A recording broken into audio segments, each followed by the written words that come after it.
With the 15th pick and with the 26th pick in the 2019 NFL Draft, the Washington Redskins select Dwayne Haskins, Montez Sweat. Welcome, all my fellow Redskin brethren and sister.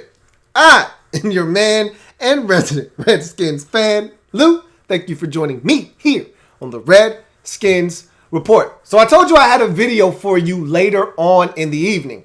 This is not it, however. I still have that video coming, but I wasn't anticipating having to do another video on something separate from what I was going to come and pose to you. But the Redskins are planning to sign edge rusher Noah Spence.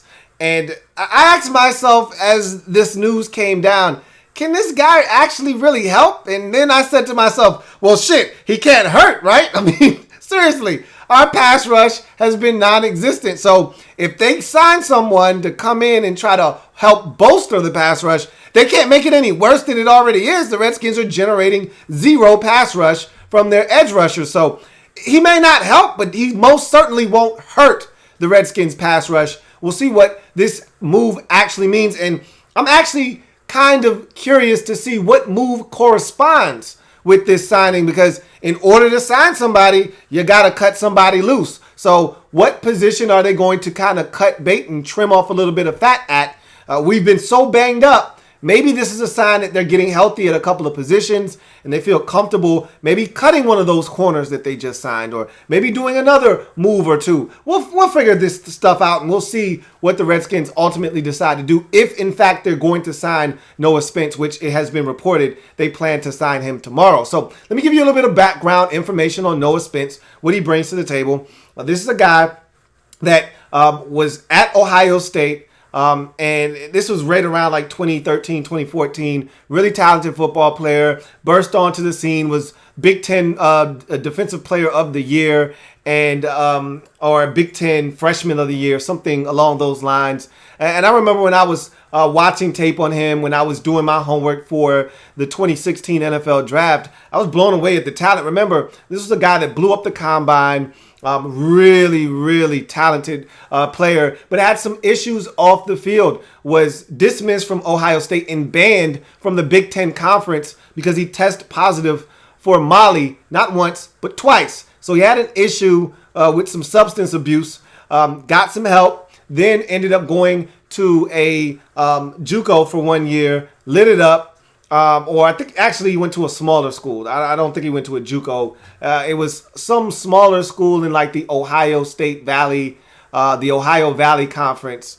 Lit it up there. I want to say it was like Eastern Kentucky, I think it was, that he went to. Don't quote me on that. But if my memory serves me correct, it's been a while. I mean, the guy was in the 2016 NFL Draft.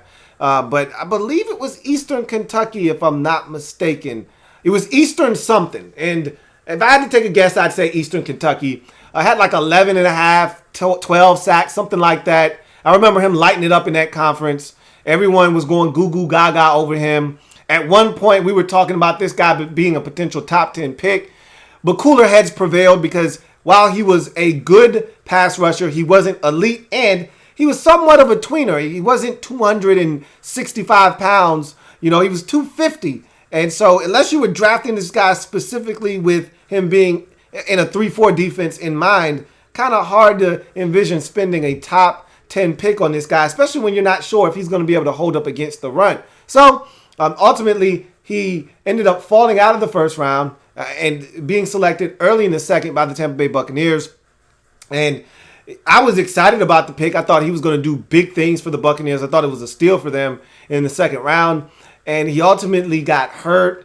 Wasn't as productive as they thought he was going to be. And injuries really derailed his career, in similar to another guy that's on the streets right now in Shane Ray. You saw some production a little bit. You saw flashes, but injuries and just inconsistencies ended his career in Tampa. Was cut this offseason right before the season started. And so my thing is, he tried out for the Bills, he tried out for the Bears, and both of those teams said, nah, we're good. So if other teams are passing up on this guy, I don't know if the Redskins necessarily are going to get anything out of him. Now, I will say this. Just because those other teams passed on him doesn't mean that this guy didn't have talent and he may not be able to resurrect his career. Look, at some point, one of these guys that we give one of these second or third chances to has to pan out for the Redskins at some point, right? Like, we got excited about Junior Gillette. We all know how that went. We got excited about Reuben Foster. You see how that's going for us right now. At some point, one of these retreads that didn't have the greatest start to his career gets another shot elsewhere. We see it happen all the time around the league. Why can't it happen for us one of these damn times? Why can't Noah Spence come in here and get 9.5 sacks for us this year? Why can't it happen? It's not going to happen, all right? Let me before I start saying crazy stuff that you run with and get excited about, let me stop myself right now and tell you that's not going to happen. But why can't it happen? Like, once, just for once, why can't we sign one of these guys that we take a flyer on? And I'm not talking Mason Foster, right? I'm not talking about Will Blackman, okay? Guys that we've had success on that we signed in the middle of nowhere, in the middle of the season, out of necessity, and they've come in and given us quality snaps for multiple years.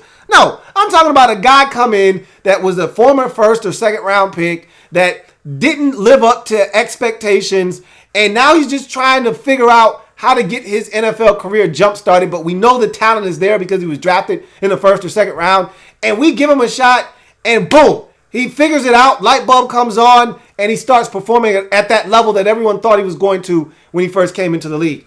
Why can't we hit on one of those guys? We see teams do it all the time. Hell, the Cowboys just resurrected Devin Smith from the dead. He killed us on Sunday. Why can't we have one of those guys? Like, we got to get one of these breaks, right? Why can't it be Noah Spence? That's all I'm saying. I'm not saying, I'm just saying. Look, the guy's talented. We need help getting to the quarterback. I don't know if this guy's going to be able to do it or not. I don't know what the Redskins envision for him. I can tell you this much. We refuse to blitz. And if we're going to hit home, it's going to have to be with 4 guys. We need one of those 4 guys to be able to get pressure. Maybe Noah Spence will get an opportunity to be one of those 4 guys. We will see. All I can tell you is, as I said at the top of the show, it can't hurt to sign Noah Spence, bring him in, and see what he can do. All right? It definitely can't. I don't know if he's going to help, but it damn sure can't hurt. And so that's going to do it for me here. Redskins signed Noah Spence. You tell me what you think in the comment section about the Redskins adding Noah Spence to the roster. And again, I want to see what they do in terms of releasing someone, because again, to sign somebody at this point of the season, you got to release someone. And I want to see what they decide to do in terms of making a roster spot available for Noah Spence to join this football team. Lord knows we could use the help at edge rusher. Hopefully he comes in and provides a bit of a spark. We'll see if he's able to do that or not. I am a Redskins fan, etched in burgundy and gold. My Redskins spirit will never die. Redskins spirit will never fold. Until we meet again, hail to our beloved Washington Redskins. Still got that video coming your way, so stay tuned for that. But until then, chew on this for a little bit, digest it, and then spit out a comment in the bottom along with a like and a sub if you haven't already done so to the Louie T Network. Until then, you guys have a good one. Louie.